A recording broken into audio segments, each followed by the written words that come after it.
Nå, men så sidder vi jo her. Wow!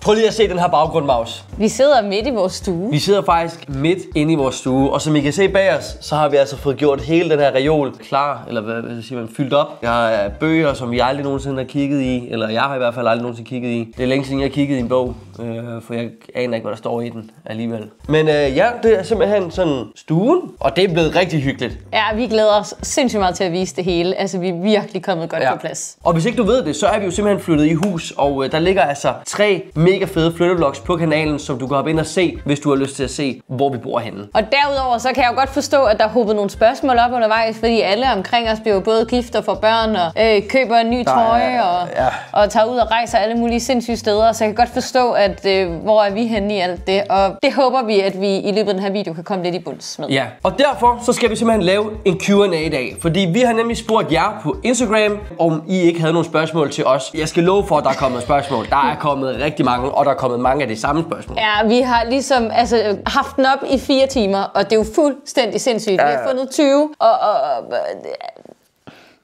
Og hvad så? I hvert fald så vil vi sige tusind tak til alle, der har stillet spørgsmål. Og hvis du gerne vil have chancen for at stille spørgsmål i næste Q&A, så husk at gå ind og følge os på Instagram. Vores navn de står lige her, så gå ind og følg os, fordi derinde der vil der også komme masser af content. Ja, og bagom kameraet op. Ja, og så vil I måske kunne have indflydelse på nogle af de kommende videoer, der kommer op på vores kanal. Det er det, fordi vi kommer til at skulle bruge hjælp i fremtiden. Det gør vi, det gør vi. Vi har skrevet noget dernede. Vi har noget, der kommer lige om lidt.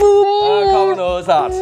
Så hop ind og følg med der, hvis du vil være med til at beslutte, hvad vi skal lave. I hvert fald, vi skal bare i gang med at få svaret på en masse af jeres spørgsmål. Og hvis du godt kan lide at se videoer fra mig og Alberte, så gå ned og subscribe. Det vil gøre mig og Alberte virkelig glade. Og selvfølgelig husk at like videoen. Hvis I ikke får svar på jeres spørgsmål på mirakuløs vis, så må jeg så også rigtig gerne hoppe ned i kommentarfeltet, så kan det være, at vi tager det med i næste video. Lad os bare komme i gang. Hvornår skal I ud og rejse igen? Det forstår jeg godt, man spørger om, fordi at, det er jo lige sæson nu til at tage ud og rejse. Det er jo sommerferie. Ja, og mange af de der creators rundt omkring, de tager ud og rejser. Der er mange, der tager ud og rejse. Der er mange, der er ude og rejse hele tiden. Altså, det er det eneste, der er på min story på Instagram. Det er folk, der er ude at rejse. Og vi sidder her og bare med hus til halsen, bogstaveligt talt, ikke? Så.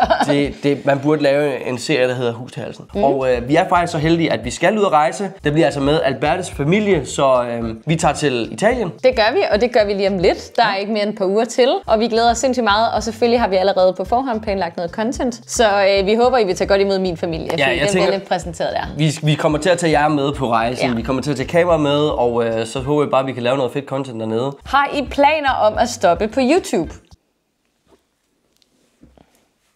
Hvorfor nogen spørger om det? Det ved jeg ikke. Vil folk gerne have, at vi stopper? Det håber jeg ikke. Det håber vi ikke. Det ville være nøjere, hvis folk bare havde det også. Vi er jo lige startet, og vi synes, det har været et sindssygt godt år, det her. Og vi har ikke planer om at stoppe. Nej, overhovedet ikke. Vi er lige startet for sådan lidt over et år siden. Vi har kun været i gang i over et år. Det er det, og nu har vi altså købt et hus, og I ved godt, der er en masse andre ting på vej i vores liv lige nu, så selvfølgelig skal I være en del af det. Og vi håber jo selvfølgelig, at I har lyst til at følge med derude. Det betyder i hvert fald sindssygt. Altså, jeg tror slet ikke, vi forstår, hvor meget det betyder, at I ser med. Har du friet til Alberte? PS, elsker jeres videoer. Og tusind tak, fordi du elsker vores videoer. PS, elsker vores videoer. Det er jo ikke rigtige spørgsmål, så jeg tænker bare, vi hopper direkte videre. Der var et spørgsmål inden, og det vil jeg også gerne have svar på. Okay, om jeg har friet til dig. Det kan du jo svare på. Nej, det har han ikke endnu. Nej, tingene sker til sin tid, og jeg venter ligesom I gør, men det er noget, vi ikke er herre over. I er ikke herre over det, jeg er ikke herre over det, og det er når Elias engang... Kun mig. Når han engang mig, der kan gøre det der. Har trukket spændingen længe nok, så glæder vi os. Jeg forstår godt, I er nysgerrige derude, og jeg ved, der er virkelig mange, der har stillet det her spørgsmål her.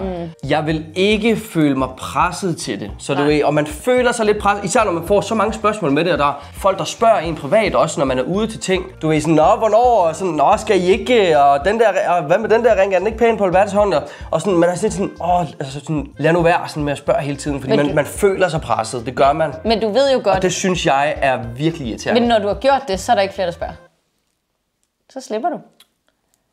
Hvordan er jeres hverdag for tiden, og hvad skal I i sommerferien? Ja. Og det er faktisk et godt spørgsmål. Det er et virkelig godt spørgsmål.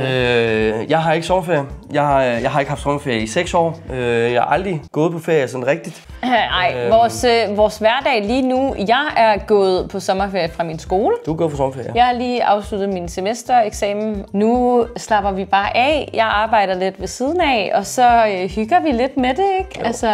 Jeg har været en lille smule småsyg den her uge, hvilket har været super øv. Vi har faktisk lige været på Tinderbox. Ja. Hvis der var nogen af jer, vi mødte derude, derude, så tusind tak, fordi I kom her og hilsede. Det var mega hyggeligt. Der var rigtig mange mennesker, ja. Og der var mega mange hen og hilse, så det var mega dejligt. Vi skal ikke sådan sindssygt meget i sommerferien. Jeg føler ikke rigtigt, at jeg har sommerferie, fordi vi laver bare videoer hver uge. Ja, det er sådan lidt... Det er bare hverdag for mig. Ja, det er hverdagen for dig, men vi får nogle forskellige creators på besøg, og det glæder vi os til, og vi skal rejse. Vi kommer til at lave et collab snart. Vent på den. Ja, det bliver virkelig fedt, og ellers skal vi se vores venner. Vi skal se nogle af vores bedste venner blive gift i næste uge, og sådan, så der sker bare meget, men ellers så udover en god hverdag, så Elias træner 3 gange om ugen, tidligt op om morgenen. Prøv at holde den. Hvordan har I det? Og tusind tak, fordi du spørger.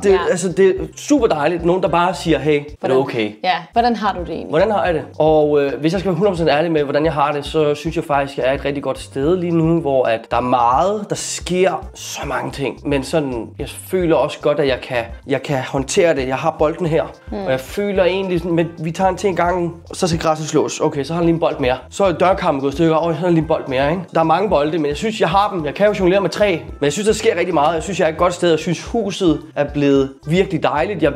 Det vokser på mig. Hver eneste dag vokser huset på mig. Stille og roligt. Det var lidt nøjeren i starten, fordi der var så meget, der skulle laves, men nu hvor vi har fået malet, vi kommer sådan på plads, ordentligt på plads. Der er selvfølgelig stadig mange små ting, der lige...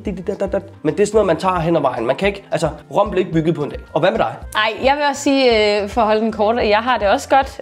Det har også været meget stressende for mig. Der er jo YouTube, mit private arbejde, og så er der skole, og så hus oveni. Jeg synes, der har været meget, men jeg kan også mærke, der falder en ro over det nu. Og så kunne jeg godt mærke, at da vi boede i lejligheden, jeg følte ikke, at det var her, jeg skulle være. Men jeg kan ligesom mærke, efter vi har købt huset, jeg føler mig hjemme. Så jeg har det virkelig dejligt her, og jeg kan godt se mig selv her i mange år, og det er virkelig skønt. Hvad er jeres største drømme? PS elsker alle jeres videoer. Tak for det. Tak. Tusind tak.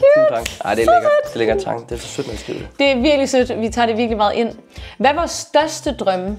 Jeg kunne godt tænke mig en hund. Det er din næste store drøm. Ja, men sådan, hvis vi lige skulle prøve at sætte Lego-klodserne oven på hinanden, ikke? Så har vi har jo 4 store ting, der ligesom sker i livet. Man køber hus. Ja. Man får en hund. Ja. Man bliver gift.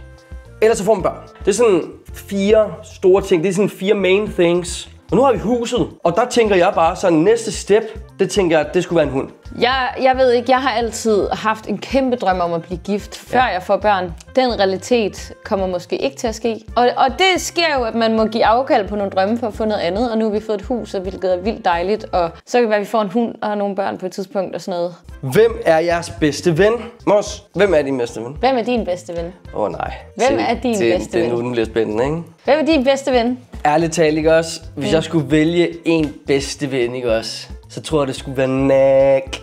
Ja, Nick er din bedste. Jeg tror, at Nick er min bedste, men det er bare sådan ham, du ved, man har venner, som man godt kan være sammen med, hvis man er flere venner. Ja. Men man har også et par enkelte venner, som man sådan rent faktisk kan være alene med, og ligesom gå rundt, hygge med, lave ting med, alene. Hvem er din bedste ven? Du skal ikke til at sige mig nu, vel? Det havde jeg tænkt. Nej, Maus! Hvad med Verizon? Du er min bedste ven.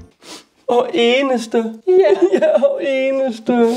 Ej, jeg vil sige, jeg har 2 bedste veninder, som er bedste veninder på 2 vidt forskellige måder. Jeg har Camilla, som har været min kæmpe rock i alt det her i Odense, og grebet mig i alt det her, og stået ved min side igennem alt det. Og nu har hun fået et barn, og en ny bedste ven, der hedder Vega.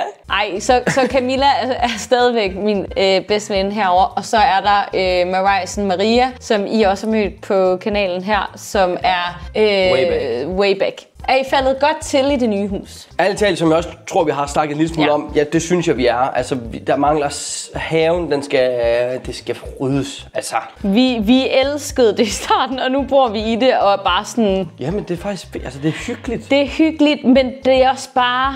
Altså, der er meget af det, ja, ikke? Og vi har sindssygt meget grund, der går en lille smule til spilde. Og det er også derfor, at lige nu står vi og snakker om man bare skal køre en damptrumle over det, eller om man skal sådan sortere i det og lave noget græs og lidt. Vi finder ud af det hen ad vejen. Og I kommer selvfølgelig til at være med, når vi har besluttet os for det. Ja. Men ellers har vi faldet godt til. Vi har mødt vores naboer. Ja. Mega søde. Vi har Jurassic World den ved siden af herinde. Jeg mener det. Vores nabo også. Den her grund er på cirka 900 kvadratmeter. Nabogrunden, den er på 7.000 kvadratmeter.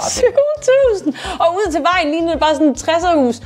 Og inde bagved, så kommer du bare nærmest ud i Narnia. Altså, en park ligesom Bonbonland. Altså sådan, man kigger ud over parken og sådan, hvad sker der her? Jeg tænkte Jurassic World, da jeg tog ud i deres have. Ja, lidt. Det var fuldstændig sindssygt, og den stod snorlige, og de har boet der i 35 år, og har selv plantet de træer, og de har lavet en lille sø inde i midten, hvor deres børnebørn kan bade i, og en lille badebro, og det er fuldstændig sindssygt. Ja, det er sindssygt. Men, hvad der gemmer sig inde bag det her. Ja. Men ellers ja. Er I tilfredse med den beslutning, I har taget angående med jeres flytning? Og det er faktisk et mega godt spørgsmål, fordi at sådan, det er en kæmpe beslutning at tage, og det er en kæmpe investering at tage, og vi vil lyve, hvis vi ikke sagde, at vi har været frem og tilbage, og haft dårlig mavefornemmelse og god mavefornemmelse, og af i maven, og du ved, regninger på regninger, og så skal vi skrive under på det her, og fratage os frihed med det her. Hvis ikke vi havde min svigerfamilie, altså Steffen og Marianne, så havde vi ikke fået det her hus. Nej, det altså, der ligger meget mere bag det, end bare købehus. Det er ikke bare... Nej, det er virkelig ikke bare... Der skal ske så mange ting, og man skal have et lån, og man skal have alt muligt. Altså,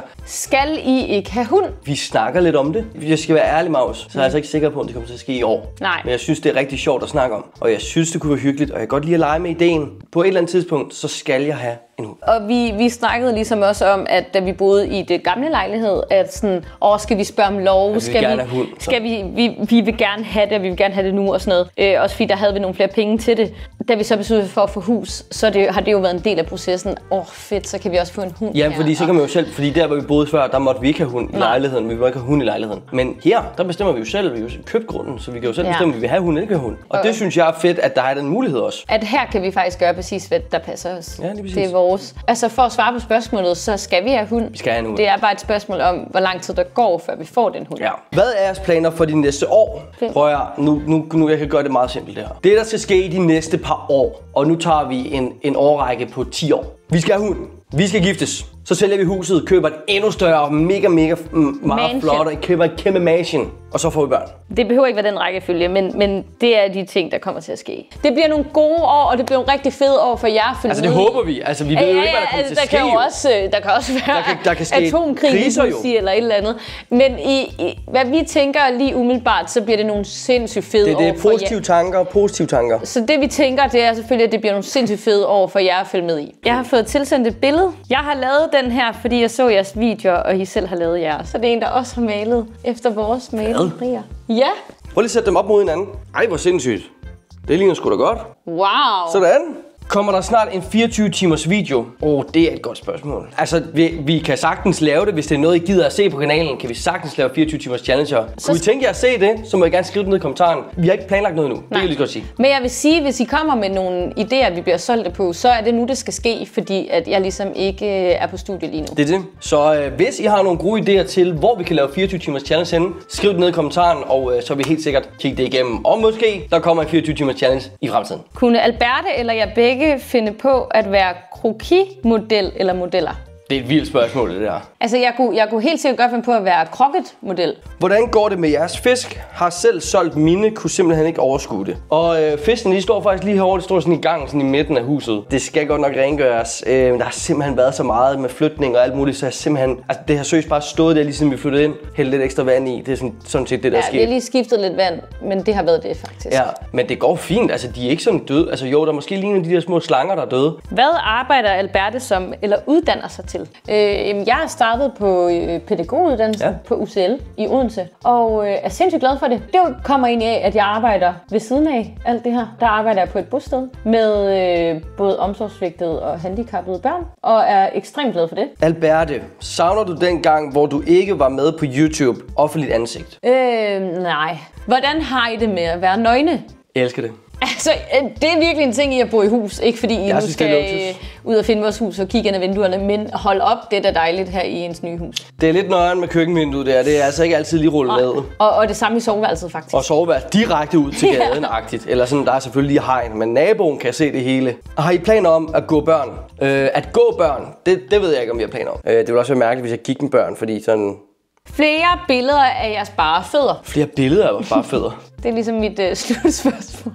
Har du taget billeder af dine bare fødder, eller? Det ved jeg da ikke. Du ved godt, du kunne sælge dem for sindssygt mange penge. Det ved jeg nemlig godt. Og det er jo derfor, at det her er en interesse for altså, jer. Altså, er det noget, I vil se noget af? Det var simpelthen alle de spørgsmål, vi nåede for den her gang. Tusind tak, fordi du har set med. Og hvis du sad derude og ikke fik svar på de spørgsmål, du måske havde, så kan du altså skrive dem ned i kommentaren, så vi prøve at svare på så mange så overhovedet muligt. I hvert fald, tusind tak, fordi du har set med. Husk at subscribe til kanalen, hvis du gerne vil have flere videoer med mig og Alberte. Og så ses vi bare i næste video. Hej hej! Vi ses!